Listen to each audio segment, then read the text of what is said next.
So a few months ago, I saw a write-up in Vogue India, which I love, the magazine, about the book launch of this book, and I had been waiting to get my hands on this book. Finally, I have the book Sindhnama in my hands and the author Nandita Bhavnani with me. I'm so excited to interview her.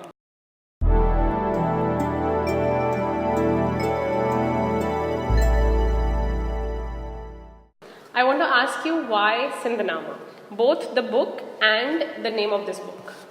Okay, well, thank you, Bhavna, for having me here. I'm flattered and honored. About this book, it was launched recently in 2018 in August, and basically, I felt that Sindhis everywhere should, be aware of and be able to celebrate their heritage, their cultural heritage, their history, and so on.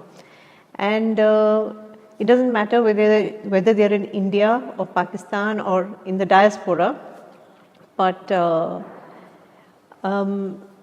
let them all enjoy this book, the celebration of their heritage. And similarly, even for non-Sindhis, whether other Indians or other Pakistanis, let them also be aware and find out what Sindhis have to, boast about in their cultural heritage. So that was the reason for doing Sindhnama. And my late co-author, Geeta Simoes, and I, we both felt that, it's a cliche, but it's true, that a picture tells 1,000 words, So that was the whole idea of doing an illustrated book, And we really hoped, both Geeta and I, that especially Sindhis in India and in the diaspora who are not aware of their heritage so much, who have not had a chance to visit Sindh, for them this would be a gateway to their past, to their cultural heritage and so on. And it's really targeted at them. A beautiful looking gateway.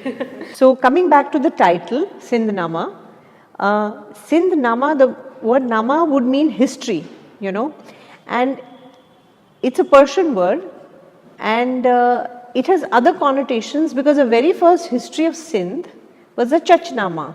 And after that, we've had other histories like the Arghun Nama or the Tarkhan Nama, or there was even a history written of the conquest of Sindh called the Fateh Nama. This is the conquest by the British. Subsequently, when Bartle Frere was commissioner of Sindh, somebody even wrote a book called the Frere Nama. So this word Nama has been used very often in Sindhi history to describe various eras of Sindhi history. And I thought it would be nice to call it Sindhnama to cover all the periods of Sindhi history. But at the same time, Namah is Sanskrit for, homage. And this is my homage to Sindh and the Sindhi people and, our history and heritage. That's beautiful. What is the book about? Also, what it is clearly not about, what it is not claiming to be, if that makes sense. Okay, so the book basically covers Sindhi history from the time of the Indus Valley civilization till mostly till pre-partition, with a little bit about modern day Sindh, very little. It is not a political book, okay.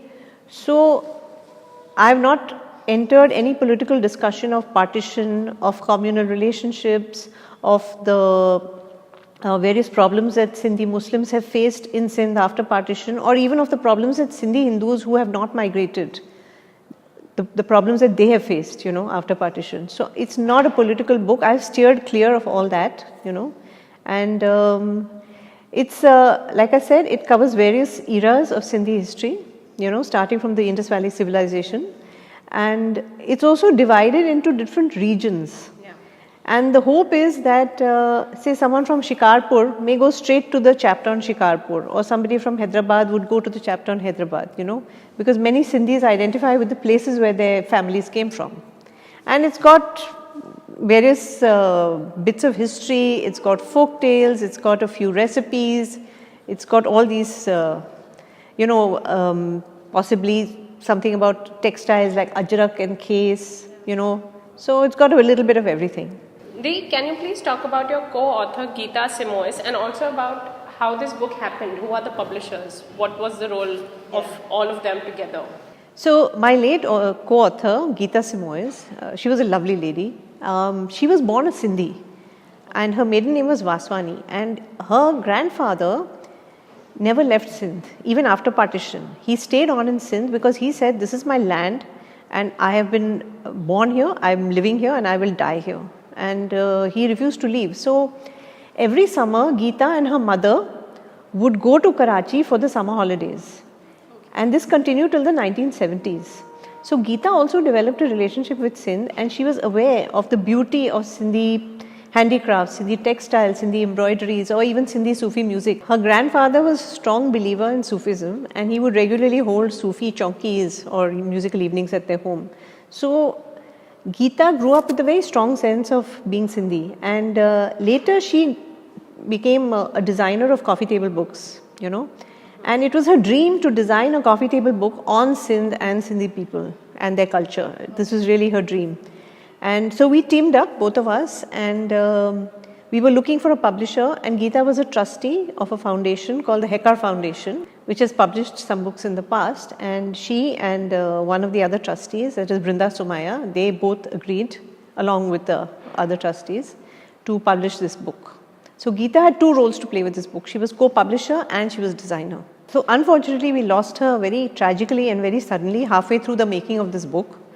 And that was a great loss to us because not only was she such a wonderful person, she was also doing various, taking care of various responsibilities about the book. And then Brinda Somaya, who was the founder trustee of the Hekar Foundation, she stepped up and I stepped up, and you know, we were all very committed to bringing out this book and trying very hard to match Geeta's high standards, you know. So the map that is there right at the beginning of the book, I don't think I've seen that map anywhere. Can you please talk to us about that map?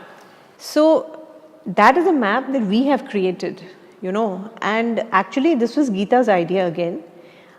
We had seen a lot of old, even pre-colonial maps, colonial and pre-colonial maps that had been illustrated, and in those days, please remember, these were hand-drawn, hand-painted maps, and they were really, each one of them was a work of art, you know. And Geeta had seen these kind of maps, and we didn't have something similar for Sindh. So she wanted to create something like that.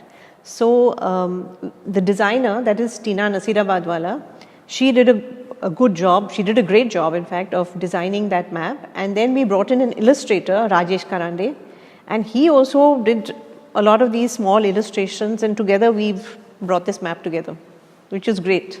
Looks beautiful. Yeah. The publisher's note says, I quote, that this is a much needed documentation on the rich heritage of Sindh. There are quite a few books on Sindhi culture, Sindhi heritage that already exist. Right. I want to ask you, what sets this book apart from everything else that already exists? So there have been other books and other coffee table books also on Sindhi history and Sindhi heritage. But both Geeta and I felt that either they were not very comprehensive, or their pictures and their images did not do justice to the beauty that is there in Sindh and in Sindhi, you know, cultural heritage and history. So we really wanted an eye-popping book, you know.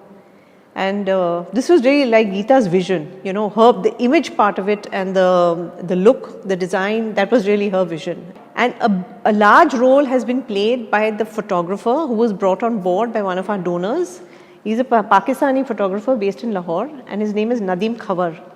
And you can see that his beautiful, gorgeous photographs have just elevated the book. They've taken the book to a whole new level.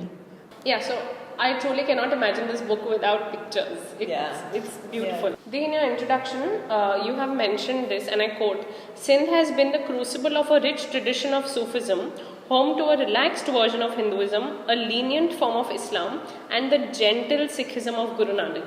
That is so beautifully put. Like, thank you. I love it. I want to ask you, do you think this version of Sindhi Sufism still exists, or is it only in theory now?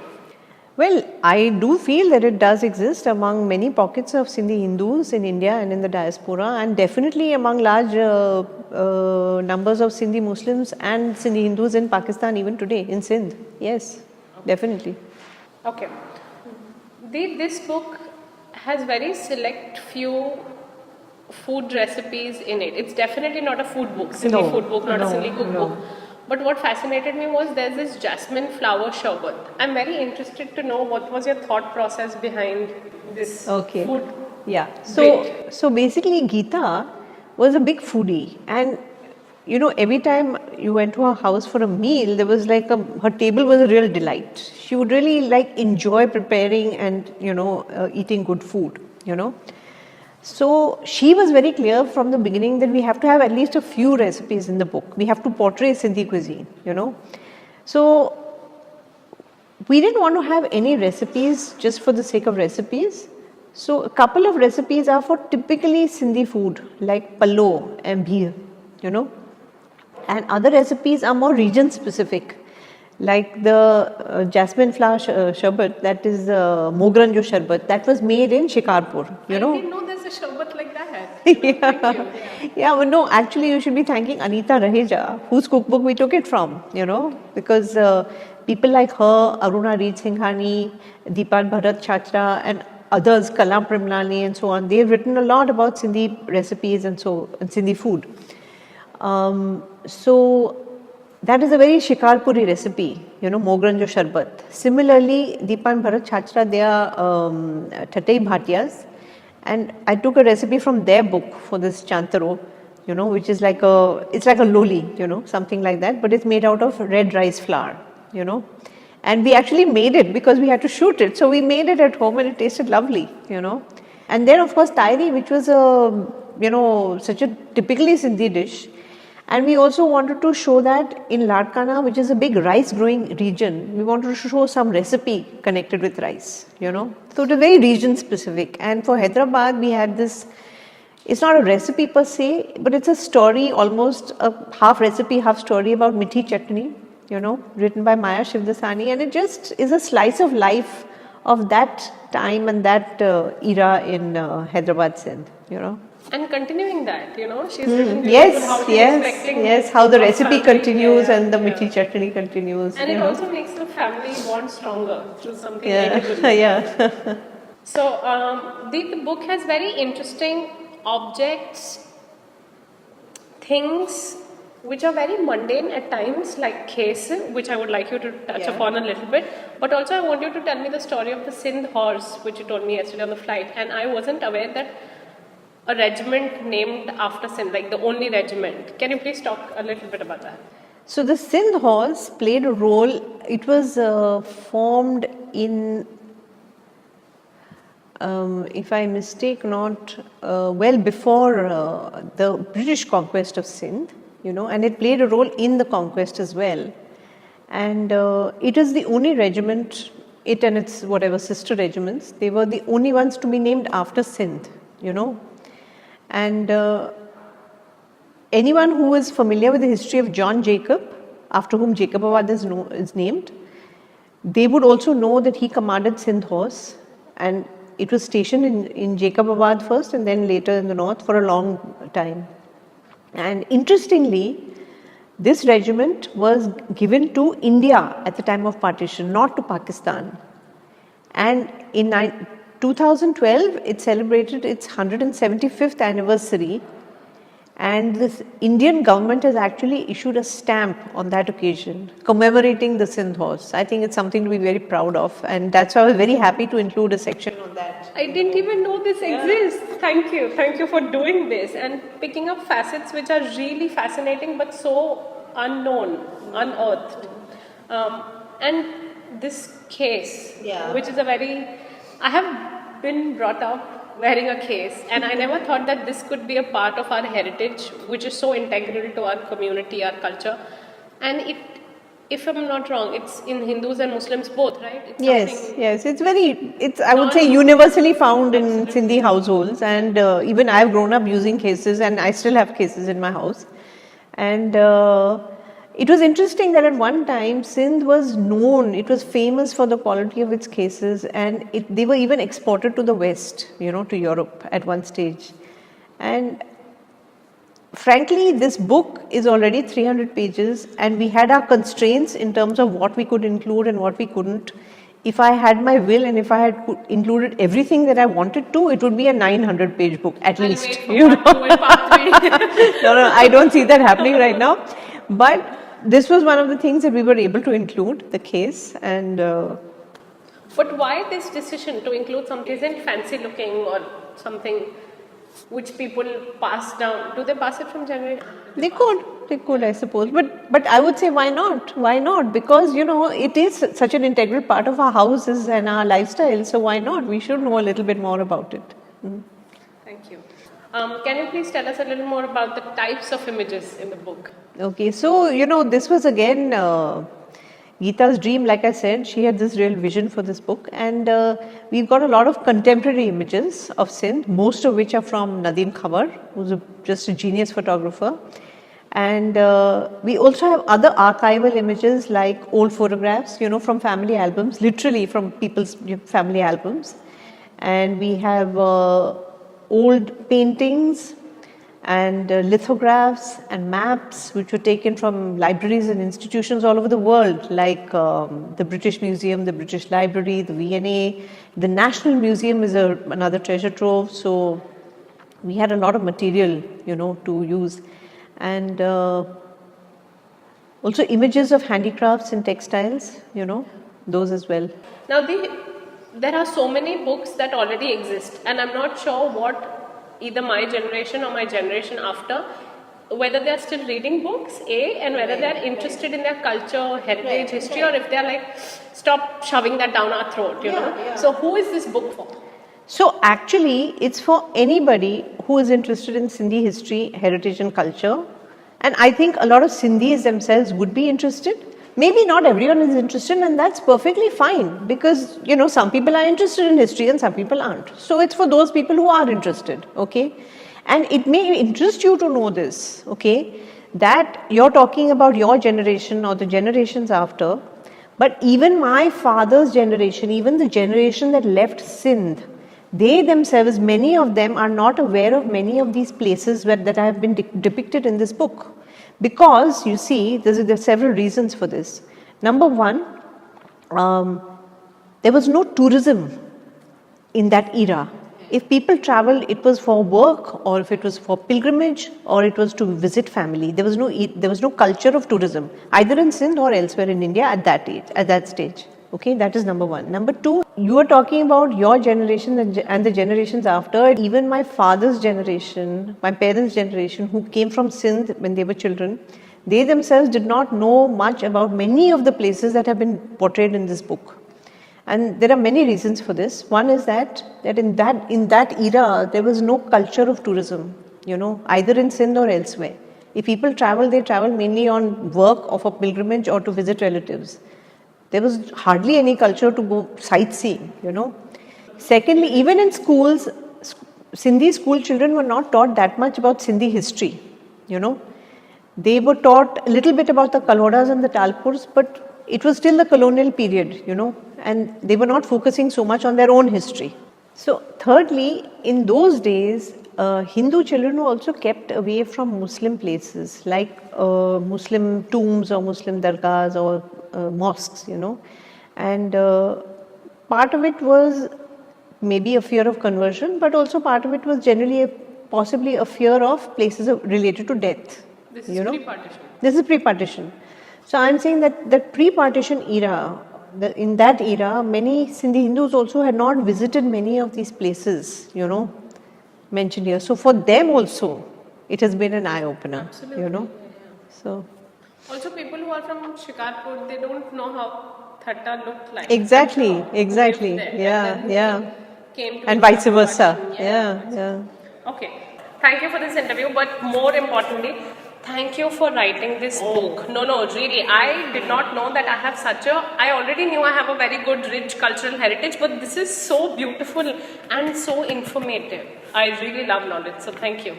Well, it was a real joy to have written this book, and it was a dream come true for both Geeta and me, really. And thank you for doing this interview with me. Thanks, Bhavna. Where should people buy this book from? Well, at the moment, it's available with the publishers at this address. Okay. I genuinely think, I'm not forcing anybody anything, I genuinely think this is such a beautiful present for your parents, for your brother, for your sister, but most importantly for yourself. If you're a Sindhi, please buy it. You won't regret it. And I'm not getting money to promote this book. I genuinely loved it. I couldn't stop flipping through it. So I had to sit down, flip all 300 pages quickly, and then, yeah, the rest is history.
Hope you guys enjoyed this video. If you have any recommendations, suggestions of whom I should interview or which other books you would like me to talk about, please do let me know in the comment section.